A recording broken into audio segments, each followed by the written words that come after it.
So thank you, everyone. Good morning and welcome to the Center for Race and Public Education in the South's Race and Education Lecture Series.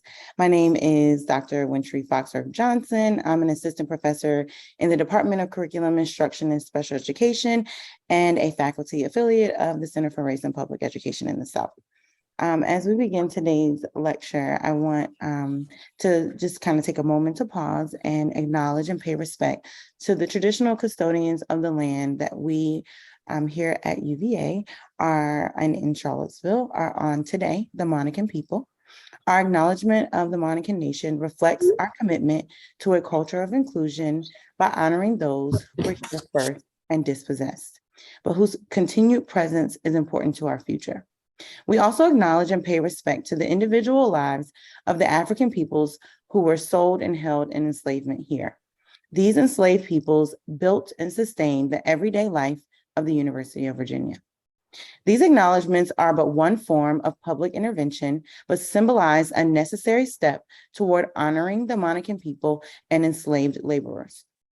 We reflect on the injustices committed to the Native communities and enslaved people. We honor their stories, told and untold, and their descendants and elders past, present, and emerging. So before I introduce Dr. Sachdeva, I want to make sure we go through a couple of housekeeping items. This is a Zoom webinar, which means as an attendee, you cannot use your video for microphone or video or microphone. And we're going to facilitate a Q&A session following the presentation. We encourage that you use the Q&A function at the bottom of the Zoom screen, or some people might be at the top, to submit questions throughout the presentation that we will address at the end. And if you would like to engage with Dr. Sachdeva during the Q&A session, we welcome you to use the raise hand feature, and we'll unmute you and you'll be able to ask your question at that time. And also, as you all see, the talk is being recorded and excerpts from it will be available on the center's YouTube channel afterwards. So we invite graduate students who are interested in continuing the conversation to join us after the lecture in a separate Zoom meeting, and that information will be shared in the chat and at the end of today's webinar. Right. So I'm going to move right on along, and I'm going to introduce my dear colleague and friend, Dr. Shubhi Sachdeva, for today's talk. And so Dr. Sachdeva is affiliated with the Center for Advanced Study of Teaching and Learning, we call CASTLE, and the Center for Race and Public Education in the South. Dr. Sachdeva graduated with a doctoral degree in curriculum and instruction from the University of Texas at Austin and specializes in early childhood education. Her experience in early education spans 3 countries, India, Taiwan, and the US. Dr. Sachdeva is committed to exploring young children's and their families' experiences with schools, with attention to how issues of power, oppression, and resistance determine what children and their families are offered in learning spaces. In her research, she pays attention to how curriculum, pedagogy, and classroom management practices are tied with modern democratic body politics and work towards inscribing children from marginalized communities as subpersons. She holds a master's degree in child development from Lady Irwin College, University of Delhi, India. And without further ado, I am going to turn the floor over to Dr. Shubhi Sachdeva. Today, I'm sort of talking about my work in India. And as Bindri said, I think about how children and people from communities that have been historically excluded, how they are cast into subpersonhood. But before I begin, I also want to acknowledge that even though virtually we are meeting on indigenous land, the Monacan and the Manahoac are the first people of the region where University of Virginia stands today. UVA was built on stolen tribal land, and enslaved and free Black people provided the labor and capital. I also want to acknowledge that I live in Fremont, California, the land of the Ohlone and the Muwekma Ohlone people. I remember their connection to the region, and I'm very grateful for the opportunity to live, work, learn, and practice my faith on their traditional homeland. I also want to acknowledge that I am in enormous debt to the different communities of children that accepted me as their teacher, as a researcher, and as a participant in their lives. Many of these communities are those that have been historically underserved and their experiences misinterpreted and misrepresented. I'm grateful to the Latinx, African American, and immigrant communities here in the US, and the Dalit families and teachers and families facing economic injustices in India who told me their stories. I acknowledge the power that I hold as a researcher, and I'm cognizant of the responsibility that I have to represent these children, their families, and their teachers' lived experiences and voices in the most authentic ways. And I'm going to try to do my best to do that even in the lecture today.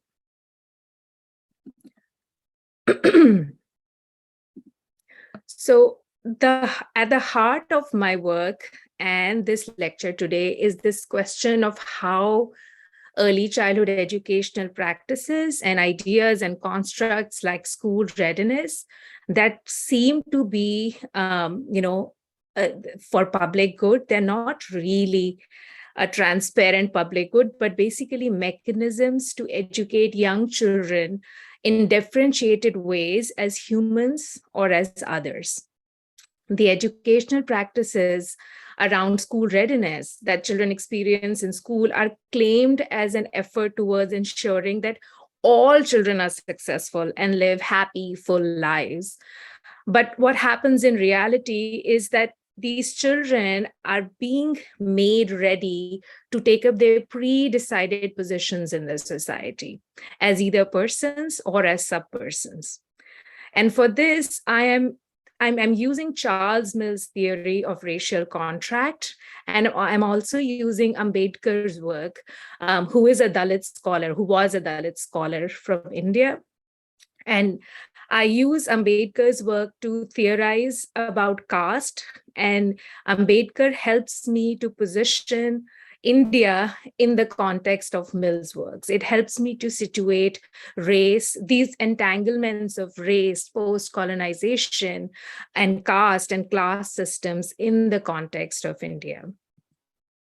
So as I go further, I first want to talk about these perspectives a little bit. And my plan for today is that I'm going to talk about these ideas and then share an example from my work in India to show you how it works on children's bodies, how these ideas of personhood and subpersonhood reside in everyday practices in education, and then they operate on children's bodies themselves. So thinking about Charles Mills first, he thought about the idea of the social contract, which is this old idea that people have to give up some of their power, some of their authority away to the state. And in exchange, that state provides them protection. The state provides them, guarantees them some freedoms. But what Mills said, that this so-called social contract is not really social, but it is racial in nature. It's a contract that was made by the Europeans against the people of color all across the world. And this contract was put in place to maintain white supremacy. And it was done in these tacit and explicit sort of ways. and under this social contract, the access to equality, this overly idealistic idea that I'm giving up some of my freedoms and then the rest of my freedoms are protected, it really just applies to white people and not people of color.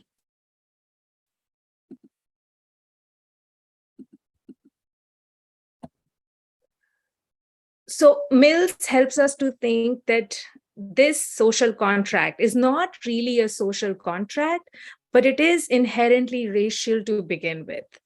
And Mills helps us to see that racism is a central part of this contract that the Europeans made against the people of color, where the Europeans, they are the objects of the contract, and the people of color are the subjects. So the rules, they do not apply to people of color.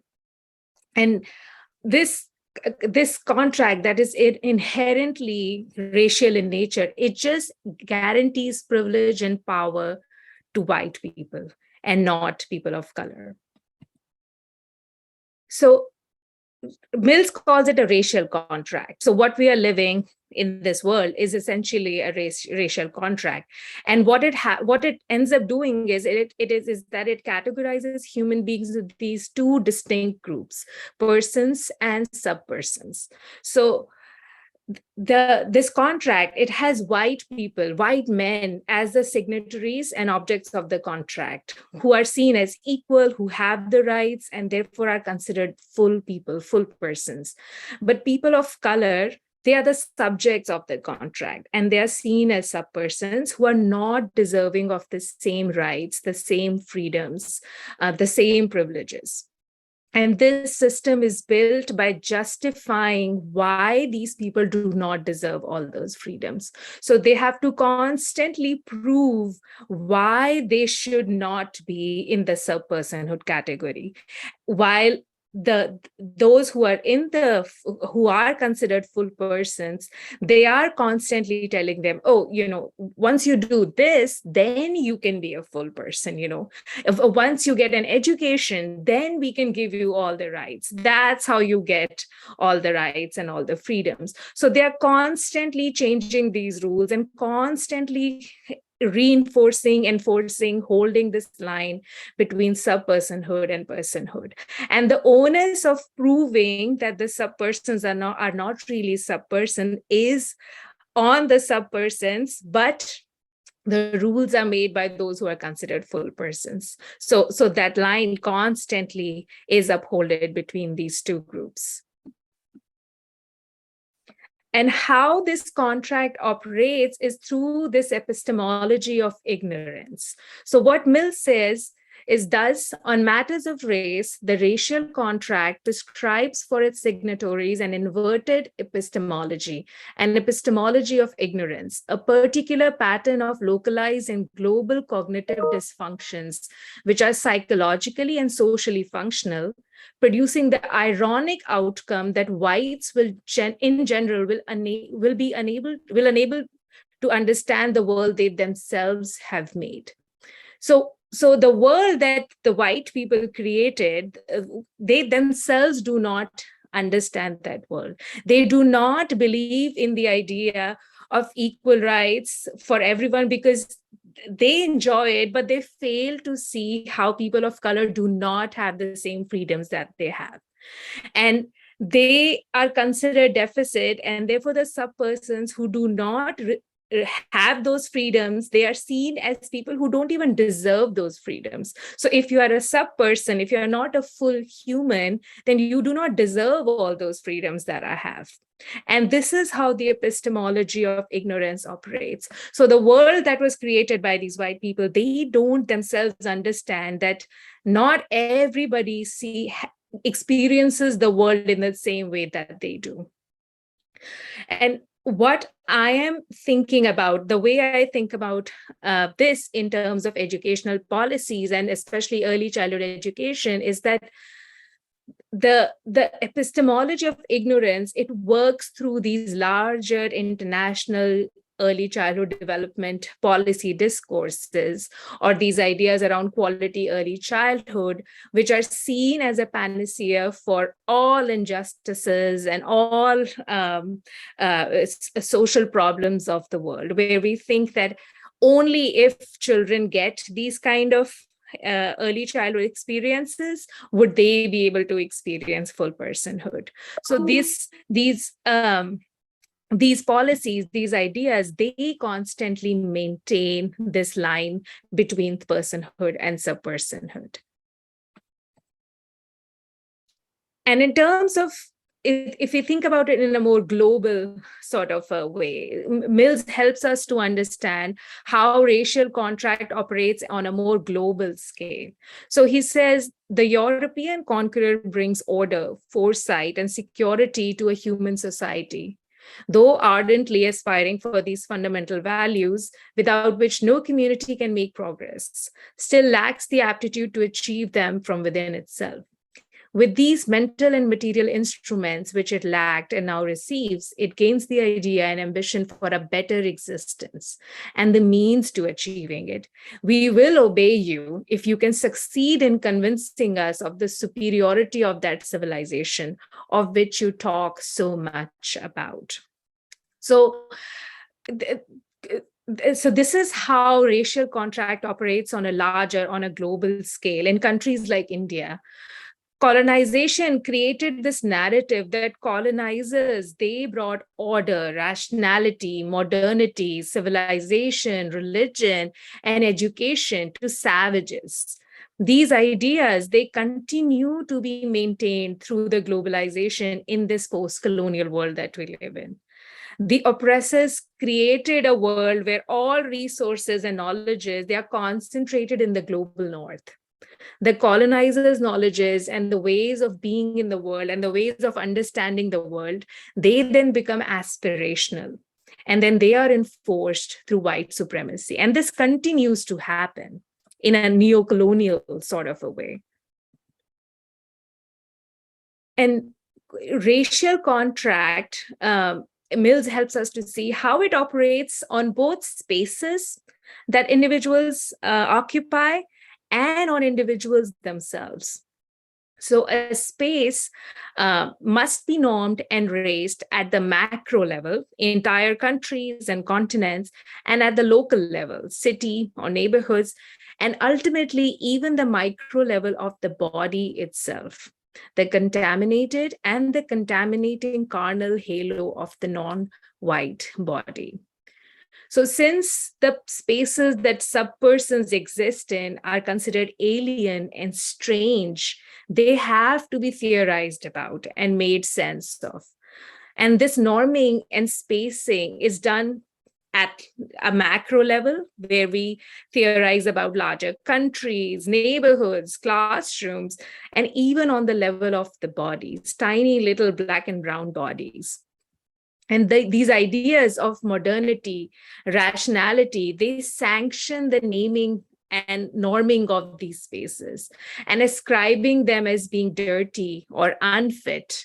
And this idea, when we name and we norm these spaces, then we think about planning interventions to civilize those spaces, because that is necessary to create those boundaries between spaces which full persons inhabit and spaces that subpersons inhabit. So we have to see them as uncivilized, as spaces which are dirty, so that we create that line between the space where full persons live.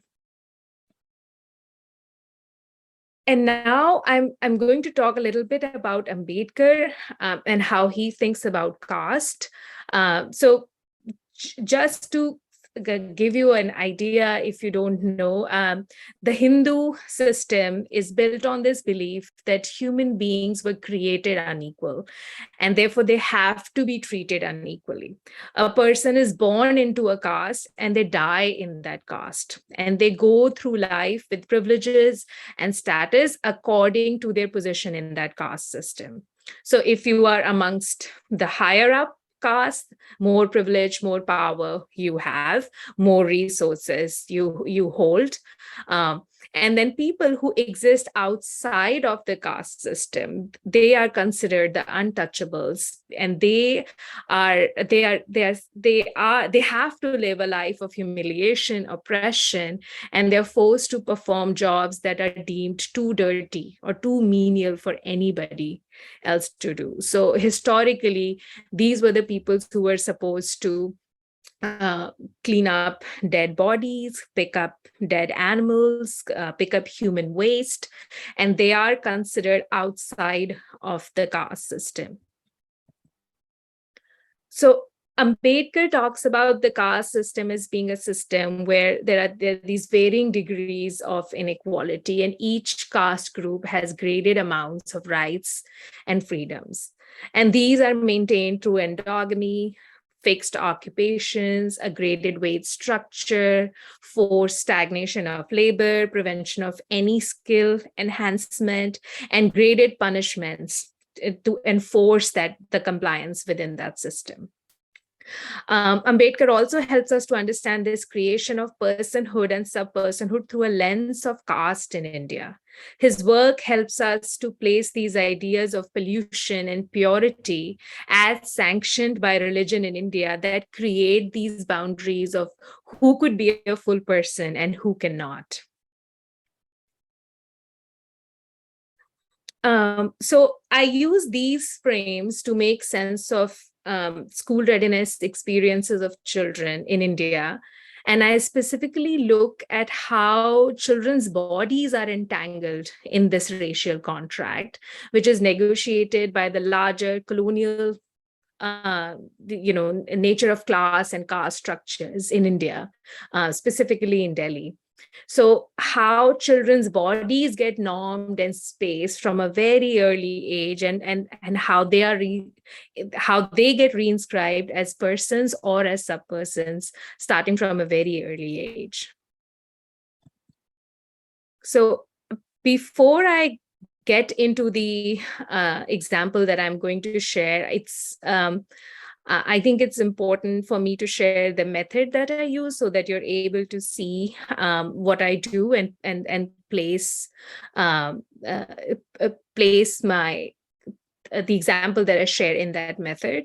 So I use video cued multi-sited ethnography. It is a method that was developed by Joe Tobin and his colleagues in the preschool and three cultures studies. I was trained by Dr. Jennifer Adair, who learned from Joe Tobin. So Joe Tobin is like my academic grandfather. So I really like this method because I think it's really strong because it centers the voices and experiences of children and their communities and communities outside of the school. It is also very powerful because it allows for multiple perspectives on a seemingly abstract idea like children's learning and development. So the version of video cued ethnography that I use begins with an extended period of ethnographic fieldwork, where I spend time in a classroom as a participant observer. And I take copious amounts of ethnographic field notes. I collect short videos. I take photographs. I also collect some artifacts. So depending on what we are researching, we decide what we are focusing on. And then after, almost like 3 or 4 months of that participant observation, I filmed 3 full days in that classroom. So beginning from the time that children walk into the classroom to when children leave, we film 3 full days. And then we edit that video to create a 20-minute film that represents a typical day in that classroom. Nothing extraordinary, nothing out of the blue, just a regular typical day in that classroom. We also show these films to the teachers and children so that they can give us feedback on whether they think it looks like their classroom or not. And then we do some more editing till they're satisfied.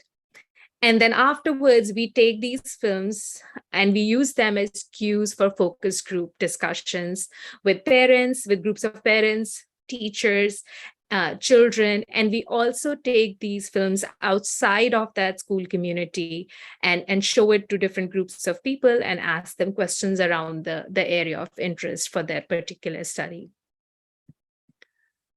So this particular research, the example that I'm sharing is from my research that was located in India.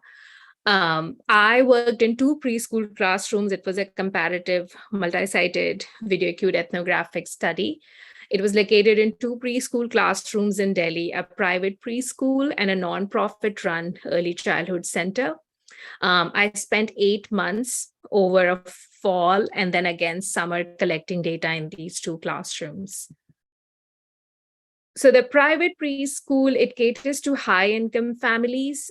These are children of parents with professional degrees, very high-paying jobs, very well-respected jobs. These parents speak English fluently. Children are also learning to speak English, but there is no hurry. This center is located in the Department of a Human Development program at a very prestigious college, and it serves as a lab school to graduate and undergraduate students. So this offers a lot of possibilities for collaborations between teachers and the faculty.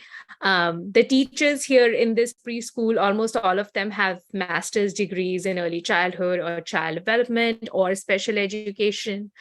This center is grounded in developmentally appropriate practices, but it is also very deeply culturally rooted. And they believe that children's cultures need to be brought into their classrooms. The cultural and the social capital of the children's families matches with that of the teachers, which also matches with that of the professors in the larger department. So this is a very privileged space. The nonprofit run preschool center that I worked, so this nonprofit operates daycares and preschools at urban construction sites across many cities in India. So they provide care and education for young children of migrant laborers. So these are families that leave their villages between crop cycles to look for work in cities like Delhi to make a living. So these are often farmers who work on small pieces of land and owe large amounts of money in debts to moneylenders or banks. And they come to these bigger cities, work on construction sites. And ironically, these families who build these cities would never be able to live in those cities, would never be able to afford to live in those cities. And when these families come over, the preschool age children, they often miss school. They often miss the experience of early childhood education because they have to stay home to take care of the younger babies when parents are at work. So this nonprofit fills that gap. It opens daycares and preschool centers. So the younger babies go to the daycare portion of it, and the preschool age kids, they go to the preschool center. These families, they are often viewed as being deficit due to their existence on the intersections of low caste, low class, and lack of formal education. In the cities, they end up living in non-regulated slums, and they do daily menial, daily wage kind of jobs. Just to give you an idea, so parents of these children, they work for parents of these children in some ways, as cleaners, as drivers, as people who do their laundry, people who do menial jobs for them. So, and this organization, the nonprofit, they're trying very hard to keep their program high quality and culturally appropriate, while trying to keep their costs low. So this particular classroom was being run out of this large room, which operated as a preschool center on one side and as a daycare on the other side. Then this nonprofit, it trains women from low-income families who sometimes have high school diplomas and sometimes they don't, into the curriculum that they have developed for their own program. So, because they also want to support women from the community. And then these women end up working as teachers in this preschool center.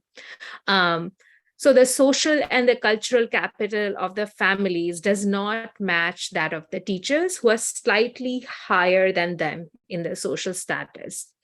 And this definitely does not match with the administrators who run the program, because they come from high status, high income, high class, high caste families. So was sitting in this nonprofit classroom. It was a cold day in December, and I was watching as the teacher was doing her early mornings circle time. And then I saw, this was my vantage point. So I was sitting in this corner with my camera, and I was watching them do their early morning circle. And a little boy on this side started crying silently. And then the teacher, who was on the other end of the classroom, she noticed, and then she went and asked him with a lot of concern, "What happened? Why are you crying?" And then the boy just kept sobbing, didn't respond. And then she noticed that he had wet his pants. So she picked him up. She walked to the back corner of the classroom where they have this shared bundle of clothes available for these children, because many times children come without clothes on too, since that's they have a lot of economic injustices that their families are struggling with too. So this teacher went, got a pair of extra pants from that shared bundle of clothes, and then she came back to the circle and she proceeded to change the child right there in the middle of the circle as she continued with her lesson. The child got comforted, spent the morning next to the teacher. And as I watched it, this child who was being changed in the middle of all these children, on all these eyes watching him, I began to think about my experience in the private preschool classroom, where when one boy who removed his pants right before he was about to enter the bathroom, and the whole room froze, and everybody came to him and they told him, "No, we do not take our pants off before we enter the bathroom. Nobody's supposed to see your naked body." And then that got me thinking how, for these children, they are learning about their bodies differently. This whole curriculum around their own bodies for children in that private preschool from those higher upper caste kind of families, their bodies were private spaces that had to be protected from external gaze. They had to be not shared. There were spaces that were only for them, and they were almost had to be protected from everything else. But for these children from these low-income homes, it was almost as if their bodies were these shared spaces that could be watched, that could be participated in. And that's how I started thinking about how these seemingly hidden curricula, they operate even on children's bodies, their actual physical bodies, and how they are normed and spaced, and how they end up constructing them as persons or subpersons. And this showed up even when I did focus group discussions with them. So this clip that I'm going to show you is from the 20-minute film from the nonprofit classroom. So when I showed this film, there was this scene where children come in after their outdoor playtime, and they have this space where they have taps where children wash their hands. They also have some glasses, some cups here, which children use to drink water. And I want you to watch this video. In this video, I want you to pay attention to this little girl specifically. You will notice how this little girl goes back. She gets a cup of water for herself. She drinks water from that cup. Then she offers the same cup to her friend here, and then goes on further and shares the same cup of water with two of the other kids in the classroom who were the youngest children in the classroom. So let's watch this clip, and then I can talk more about it. Yeah, it's in Hindi, so I know you didn't get anything, but I just wanted you to focus on those actions of that little girl sharing that cup of water with three people after she drinks from it. So when I showed this film to the teachers in the private school, one of the teachers, Sangeeta, she said, that it bothered her that these children were sharing cups. She said, "I think the fact that those children were drinking from the same glasses is something that bothered me." Maybe the teacher couldn't pay attention to that because there are a lot of children and it is hard for her to pay attention to everyone at all times. But I think that children using the same glasses is not hygienic. They can fall sick by doing that. Maybe these children do that because that's what they see happening in their homes, because they see their family members use the same glasses. But here, they should not be doing that. It's not hygienic. And I collected data before COVID, so the world was different. It was not the way we think about the world right now. So but when I was when I listened to these concerns by teachers, and if we deconstruct what Sangeeta said, we can see it's very troubling. And we can see how she's norming the space that these young children occupy. When she says that maybe they do this because they see this happening in their homes, because they see their family members use the same glasses. This is how Mills says that this is how we sort of characterize subpersons by the spaces that they come from. So it becomes like a circular indictment for them. So it's almost like saying you are in part because of the spaces that you originate from. You hold all these properties, you hold this dirt because of the spaces that you originate from. And these teachers who are very different in their socioeconomic status from these children, they feel that they have the right to make comments on these children's homes, to make comments on these children's families, because they hold that status and that privilege, and that they think that these are spaces that need to be normed. These are spaces that need to be controlled. And within that are entangled these children's bodies that also need to be tamed and civilized for them to become full persons. When I showed this film to the administrators in the nonprofit center, as this scene, so it was a 20-minute film, when this scene came up, I heard a collective gasp in the room. Like there was an almost, a very audible gasp in the room. And the moment the film ended, this was the scene that everybody wanted to talk about. So this is how that conversation went.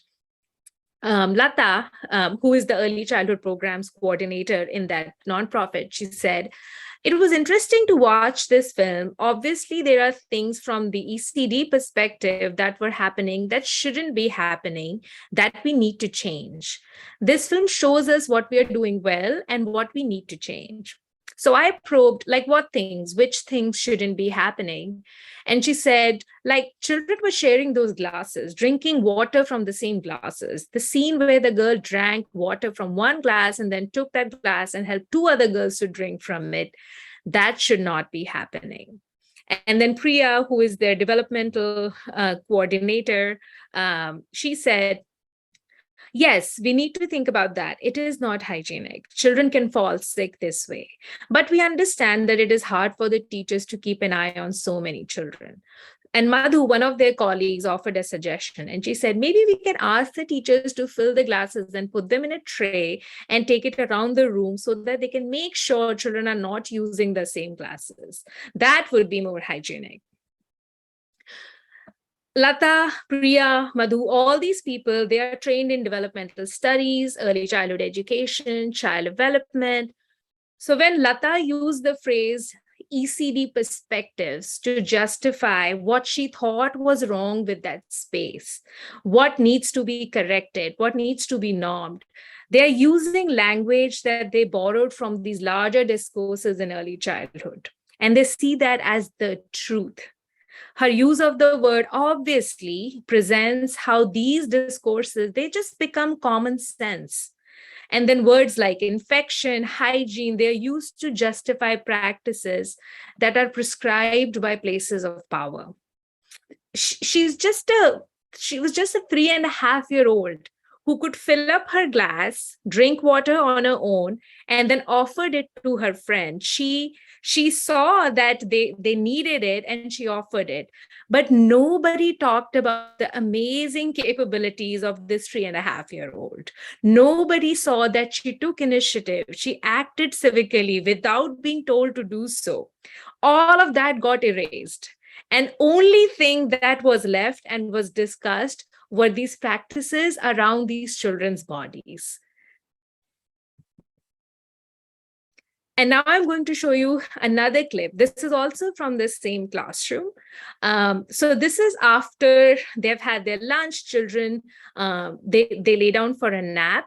And all these children, they lay down in groups and they huddle together and they share blankets. And when you watch this video, this is also in Hindi, you would see teachers covering them with blankets, children talking under the blankets and laughing, and teachers reminding them to, close their eyes and sleep, very lovingly telling them, oh, you are my king, you are my queen, you should lay down. So let's watch this and then we can talk about it. So when the teachers in the private preschool watched this film, they pointed out that this scene was also very problematic. They were very uncomfortable with children, especially boys and girls, being made to sleep so close to each other under shared blankets. And this is what they had to say. Aruna, who was the lead teacher in the preschool classroom, she said, I didn't like that the children were all sleeping together under shared blankets. Boys and girls were sleeping together under the same blanket. No matter how careful the teacher is, it is better to take steps to prevent any untoward incident from happening. If we make sure that there are no opportunities for such things to happen, it is much better than dealing with them after they happen.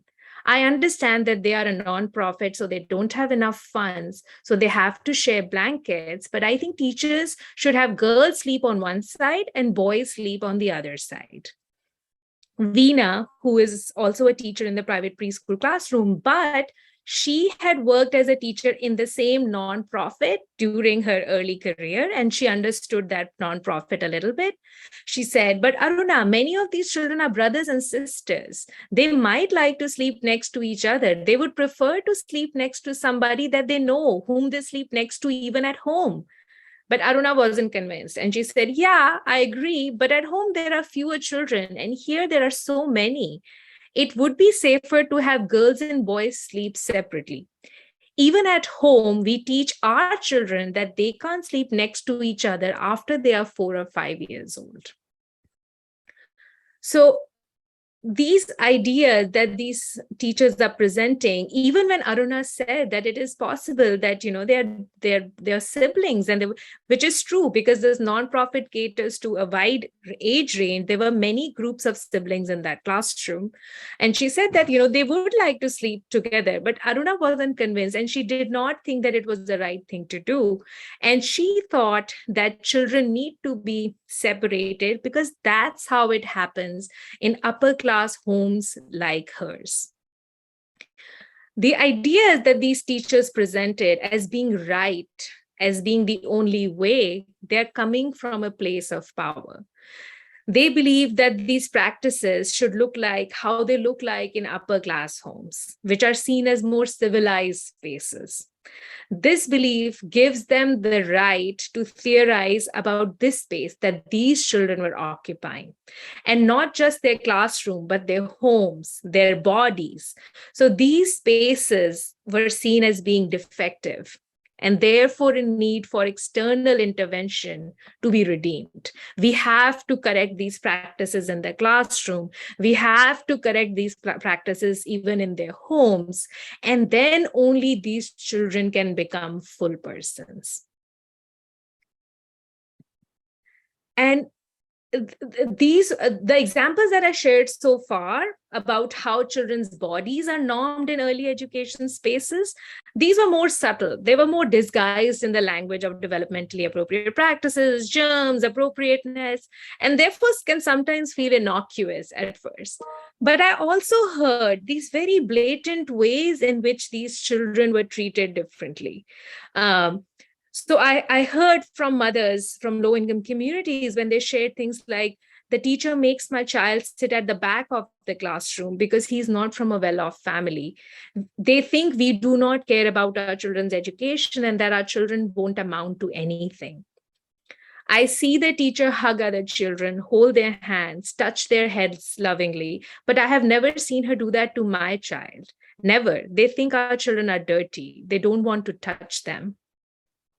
My child is made to sit on the floor when he goes for his tuition classes, while other children sit on the chairs. I pay the same fee, but my child isn't treated the same.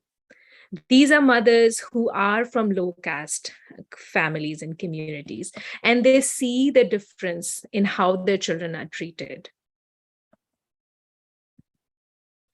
And at the same time, when I spoke to mothers from high-income communities, they also shared similar stories.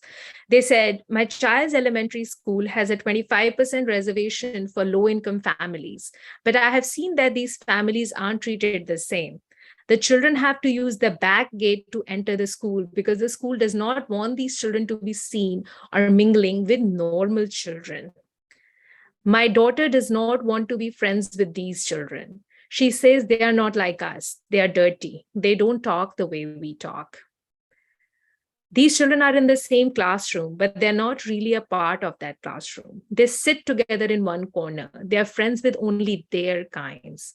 Our children don't want to invite them to birthday parties. They are different from us. So I want you to think about the messages that these children are receiving. These are mothers whose children are going to elementary schools and they have children their elementary age children, they share spaces because schools in India have 25% reservation for low income families. And these are, so I want you to think about what are the messages these two groups of children are getting? What are the messages that children from these high income families are getting when they say things like they're different from us, they do not look like us, they're dirty, they don't talk the way that we talk? And what are the messages that the children from low income communities are getting when they see that they are not treated in the same way, when they have to enter from a different gate because they can't be seen mingling because they are dirty, or they're made to sit behind because they are seen as somebody who doesn't, their parents don't care about their education? So what are the messages that these children are getting? So what I am asserting is that constructs like school readiness, they hold meaning in young children's lives in material and non-material ways. They decide even how young children's bodies are treated. They shape their understanding about themselves in ways that are often damaging for children from marginalized groups. They learn that they are not ready to learn. They learn that they are not deserving of an education. They learn that they are not full persons. And these discourses, which are offered as a means to end all suffering, in reality, they just continue to maintain the status quo. So first we told the parents, if your children get an education, all your problems in the world will be solved. Everything will be fine. And they said, okay, they started sending their children to school. But then they said, no, but your child needs to be ready for school. So your child needs to go to a preschool too. And they said, okay, we will send our child to a preschool. And then we said, no, but it has to be a quality preschool. And your child has to be ready for element. So we just keep changing that criteria. We keep changing that line. And what ends up happening is that these ideas of school readiness, education, they end up being that line. They end up being that line which we want people from the disadvantaged, historically underserved communities to constantly prove that they are worth it. They are worth personhood. And the moment they come close to it, we change the line. We move the line. So education, then it ends up being, instead of disrupting the status quo, it just maintains and upholds that status quo. And these children, they are being taught to embody these racist, colonial, casteist practices from a very early age. They are learning who they are from a very early age, and they are getting ready to take up their pre-decided positions in the society as they grow up. And we do this with different things, English language, school readiness, legality here in the US. Are your parents involved? What is your IQ? Oh, behavioral issues, you have to work on those to become a full person. Or vocabulary, children from these kind of households do not have enough words. So you have to learn a certain number of words, and then you can be a full person. So all these things, they decide who we think is a full person and who we think can be guaranteed all those privileges that we think a full person deserves. And what happens in the context of India is that there's almost like this caste system of personhood that gets created. So the privileged groups in India who are closer to whiteness, they hold a little bit more power. So they, by the means of being closer to whiteness, by the means of being closer to the colonizer, this proximity to the colonizer grants them slightly more personhood than the marginalized communities in India. And so what happens with families like the ones that you just saw, it's almost like they have a subaltern, like a sub-personhood. So there's this larger caste system of personhood almost that exists if we think about it in a more global sort of a way. And now I invite you to maybe take a few minutes and think about, how does personhood and subpersonhood operate in your spheres? And how does this personhood, subpersonhood line operate for educators and administrators that you work with? And can this line be removed? Is it possible?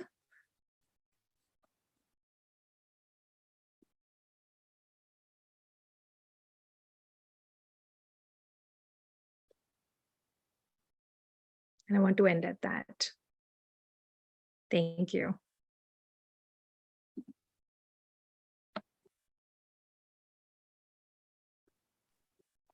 Well, we want to give you a hand. I know folks this is webinar style, so we won't hear them, but we just want to say thank you for this wonderful, wonderful talk. I really appreciate the way that you take a very complex theory like what Charles Mills is putting forth, right? And oftentimes you and I have this conversation that these kind of complex, which are in some ways not complex, especially when it's tied to your own lived experience, racial theories and the way that we're making sense of the world through very critical racial lenses, they don't get adapted to young children's content. Right? We don't think about young children through these lenses because it's just too much for us to kind of map on to an early childhood space or to very young children. And the way that you really walked us through the theory, right, and got us to a place to see through those videos, right, using that racial contract lens and using the personhood lens is just really, there's so much clarity in how you construct the theory to map onto what was happening into the video, to give us a kind of new way of analyzing these interactions that in some people's eyes will be mundane, right? But you see those teachers' reactions and analysis, and it's not, right? They're making so much meaning around these things and attaching so much to the identities of those children in the way that they're seeing and interacting in those classroom spaces. And so I just want to thank you for your brilliance. And yes, please utilize the Q&A function if you have any questions or any responses or comments or wonderings. If there is more, I really like the questions that you pose at the end, because there's so much that aligns in the United States, right? There's so much that we can see from different, I also like the way you kind of putting us in conversation and aligning us, right, to these two contexts, right, there's just so much that can be said about the way that US schools operate in very similar ways to what's happening in India, and just seeing who, kind of that who's allowed to be fully human in a school space and who has to kind of fight for their humanity in all ways: curriculum, pedagogy, instruction, and thinking just about the kind of both academic side of it, but the psychological and personal, and there's just so much to unpack, and so many. I could name so many different examples. Yeah, I know. Yeah, I can think of. Yeah, I can. Yeah. I was.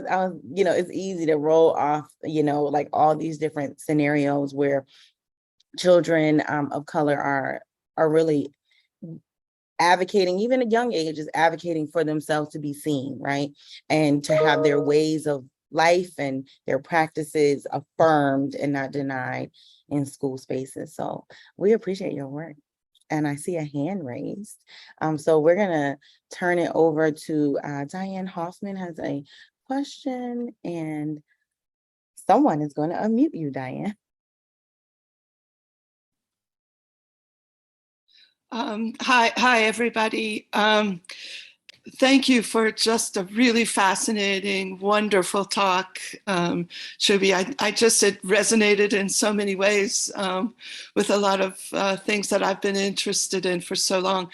My question concerns spaces of resistance. And do these exist? Because the image we have here is of this so dominant discourse of early childhood, this so dominant discourse of caste that imposes itself on the lives of these marginalized children and their teachers. And I'm just wondering, is it total? And are there spaces where children can retain some sense of their own personhood within this system? I'm thinking about the question you asked about, what happens? Is there a place to change up these sort of practices? And I'm thinking of my own sort of work in Haiti, where the school has become so oppressive that education leaves the school. It goes out into the daily lives of children and their families and the society outside the school, because the school becomes just such a dominant place. So I'm just wondering, in your own work, where you might see those spaces of resistance to these very hegemonic types of practices. Thank you.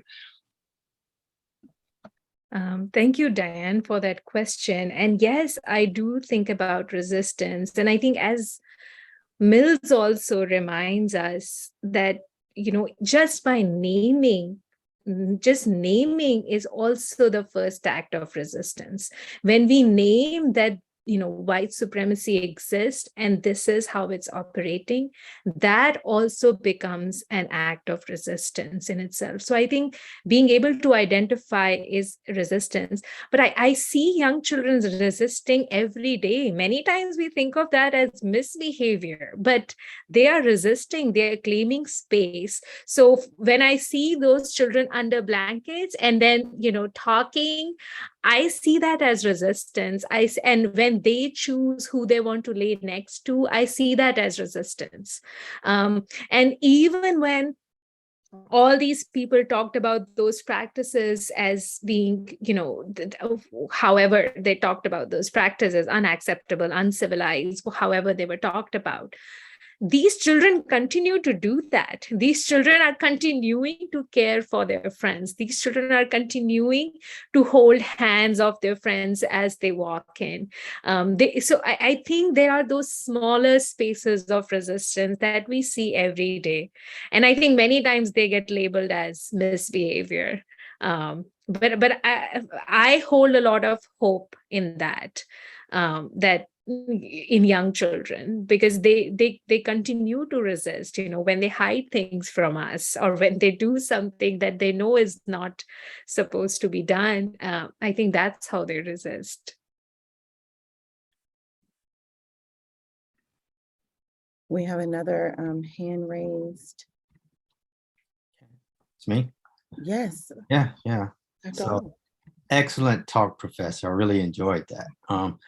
I have a question. I've been lately thinking about this issue of positionality. When in my research, I go to a lot of communities, especially throughout the South, and I come in as an academic, a university professor. And how do you address this issue in your scholarship itself? Yeah. Because I'm trying to figure out how to do that and be true to myself, but Yeah. also be true to the communities I'm researching. Yeah, I always think about my positionality with my research, especially because positionality is so ever changing depending on who you are and how you enter these spaces. And in fact, one of the papers that I wrote from this study focuses on that. So for me, with respect to these spaces that I was in, I talked about how the social and cultural capital of the teachers, whether it matched or whether it did not match. But I also talk about it in terms of who I was in those spaces. So in that private preschool, my cultural capital, my language capital, my social capital matched with that of those families. It matched with that of those teachers. And I was almost seen as an equal. And I think the vision that I had of co-creating data was pretty much in place in that classroom, where I shared power with the teachers, the parents. So even, for example, the process of consent, I had to convince them about the study. It took me weeks. And, they all said, we will think about it. They almost interviewed me about who I am, what I do in the US, and all those things. But in the other space, my language, cultural, and social capital matched that of the administrators. It did not match that of the families and that of the teachers. And I was very aware of that. They identified me as a person who aligned with their administrators because they were the ones who introduced me to the classroom. And I could feel that I held more power in that space. The teachers were almost like, whatever you want to do, however you want to do it. It always was that kind of a relationship, no matter how hard I tried. And I had to reflect on that my data is who I am too. It's not just my data, but it is come through me. So the kind of data I got from the private preschool classroom is so different from the kind of data that I got from the nonprofit center, because I am who I am in each of those spaces, and I could not change that. So that I am in in this research, I am located in this data, I am located in what happens. So I can share a very interesting example. So for this, the cup sharing scene, when I edited the film and when I showed it to the teachers and I asked them, is there anything you want me to remove from this film? And they said, no, it's so good. And when they watched this film, they all were like, oh, look at this one. Oh, look, we were doing that day, which is a usual reaction. And they seemed really happy. And then they said, oh, no, and everything is good. Everything is fine. And I asked them several times, knowing that they might be not comfortable telling me. So I said, is there anything that you want me to add? Is there anything which you think is problematic? Because, many people are going to see this film. And then they were like, no, everything is fine. This film is great. And then when I showed the film, the data collection was over. The last day when I was going to say bye to them, because I had to catch a flight 2 days later back to the US, and I was going to say bye to them, and I had some gifts for them just to say bye for their classroom and for them. And when I went in and we were sitting and we were sipping tea, and this teacher, she slowly came to me and she said, can you please remove that scene, the one with the water cups? Because I don't do that anymore. Now I take the cups in a tray so the children don't share it. So can you please remove that? And that gave me such a big moment of pause, because I kept thinking, was it because she did not have the power to tell me that I don't like your work, the editing that you have done? Or is it because she got scolded by her superiors and she had to change some practices, and now she wants to, because she was told that this is not right, she wants me to change it? But in both of those cases, the teacher held the least amount of power, be it because of me or be it because of the administrators. But these are things that I always think about and I write about. So I always think that my data comes through me. It can never, go away. It's not as objective as we think data is. Thank you so much. I have so many more questions I want to ask you, but I'll ask you later because I don't want to take up all the time. All right. I see, Diane, you have another question? Oh, I'm sorry to be to be so vocal. If there's somebody else who wants to take the floor, that's fine with me. But I'm just reflecting on the cup sharing incident because it's just so rich. One thought that I had was that the social class lesson, or the sort of the imposed lesson, is about hygiene. And it's a complete ignorance of the actual moral content, the moral value of that practice, which is sharing. Mm-hmm. And it's also true for the blanket episode. So from one level of interpretation, what we see here is a denial of the moral, ethical wealth of this population against rules and regulations and hegemony of the sort of upper class population. Mm-hmm. And I think that moral dimension of interpretation is also really interesting and really significant, because the kids are doing what we are trying to do in the US, which is share, right? We try to teach kids to share, and here this sharing is just naturally embedded in their cultural and social context. So it's very ironic. And what they're doing is stamping out things that we in the US are actually trying to teach kids. So I'll stop at that.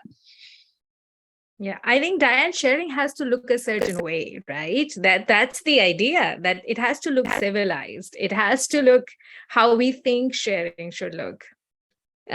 So we do not think about sharing from the perspective of the child, but what we think sharing should look like.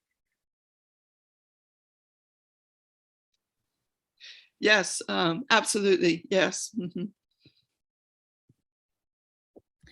And what I was thinking when Diane was talking is that there's like this tension between that kind of individualism and a communalism, the idea that, there have to be these discrete moments where this is yours only, this is mine, or this is ours, and like we encourage young children to take turns and share, but when it doesn't fit neatly in our understanding of kind of the capitalist individualist system that the US is operating in, then it's like, oh, this is a tension, right? This is a little too much community building. This is a too much, it crosses the line, right? And it does have some kind of implications for what we think is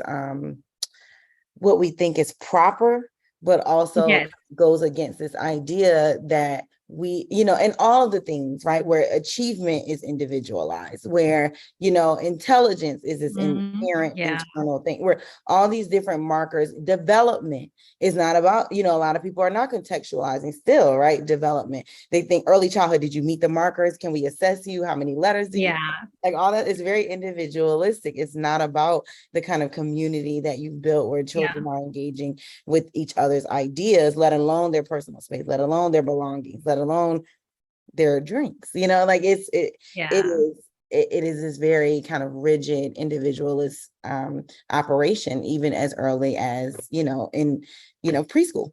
So and then we use these box curricula to teach them SEL. like, this is how sharing should look like.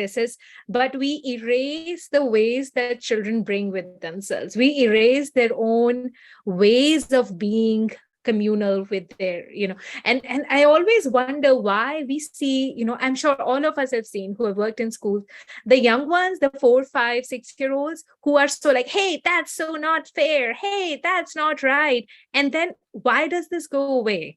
Why do they forget all that? Why do they forget things as being, if one hasn't got 2 of something, the other has 3, it's unfair.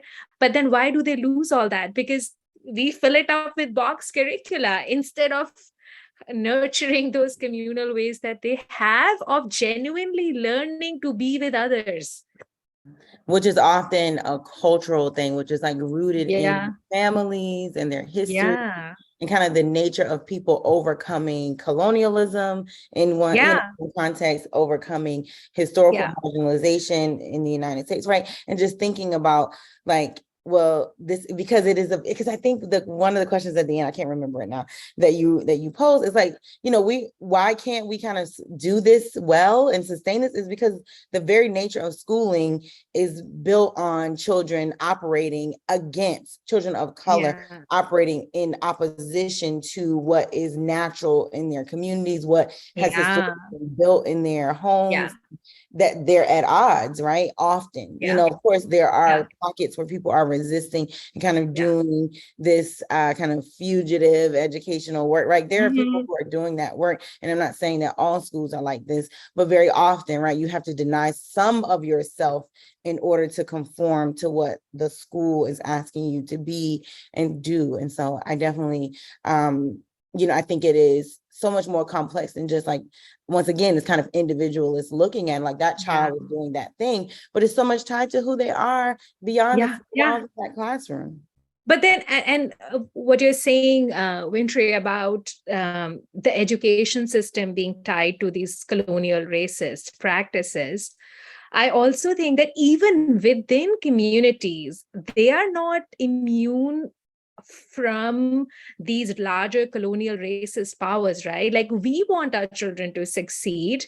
We are people of color, and the faces that I see on my screen right now, and we want our children to succeed, right? And many times, like, I see in myself that I have to undo so much of this post-colonial trauma that my parents carried, because India was colonized, and my parents are, I think, the first generation that went to school after. My dad was born in 1952. We got freedom in 1947. So my dad was literally the first and a half generation to go to school after colonization. My grandmother, who I grew up with, knew colonization. She saw it. She lived it. She lived the partition. So I see so much of that trauma in my parents. These ideas around sending us to English language schools. I went to English speaking school right from my preschool to my highest degree of education. And their ideas of what success looks like, what education looks like, and those, all that, you have to get an education. That's the only. So there is so much of undoing that I think we have to do. But then that just means that families are also not immune to these larger, the communities are not. They want their children to succeed. So many times they buy into these racial and colonial ideas about education. It's just hard for families too. Certainly. Thank you so much. And so, are there any other questions? I want to pause for a second, just make sure that no one else has a question or a comment.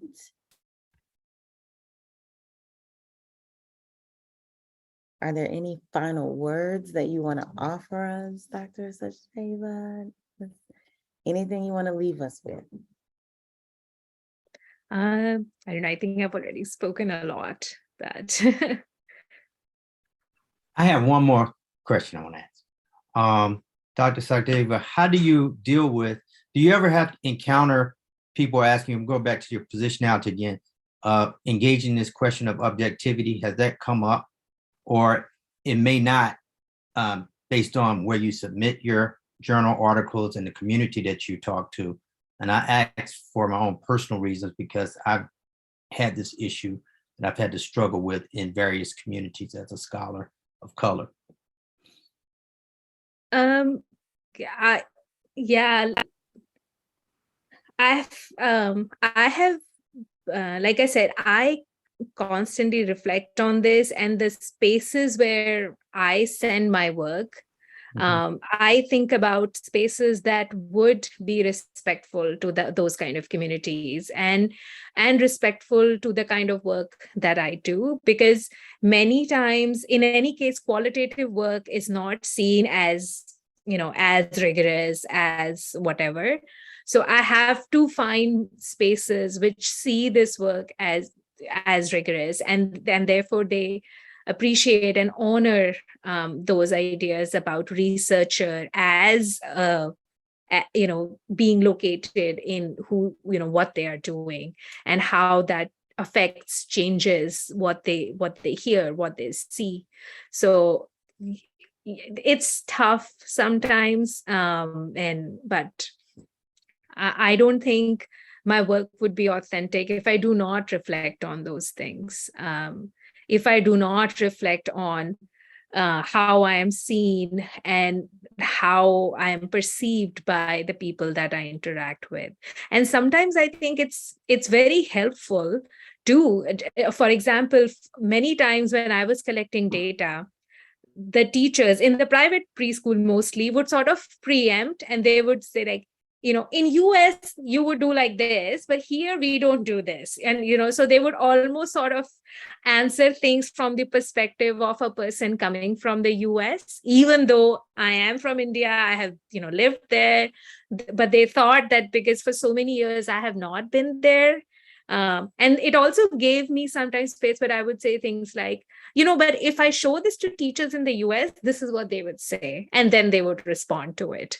So I think it also gives me I think it's a lot of strength for me, my positionality, to be able to take up these different spaces and be able to ask and pose questions and be seen as somebody that they have to explain things to. And I think it does enrich the kind of data that I get.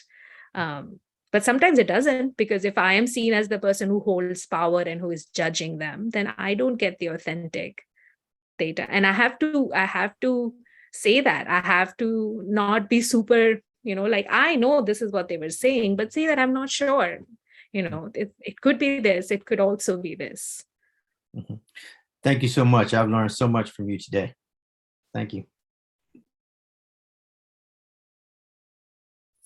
So I think if we have no more questions, we maybe can wrap up a little early. And I just want to express one more time my sincere gratitude for you sharing your wonderful research with us and all of your ideas, as they, I'm sure, will continue to grow, develop, and become even more influential in the field. And we need you, as an early childhood researcher myself. I'm like, yes, from the very moment that we connected, I was like, yes, you're my people, because this is the kind of work that the field needs to really push us to be and really prepare teachers to do this work differently. Right. That's what we need. We need differently. And so I think that you're providing us a way to see into what's already happening and how to imagine doing it differently. So thank you so much. Thank you. And I know that for those who are students, the Zoom information was dropped into the chat a little earlier for them to join you. Yeah. Thanks, everyone.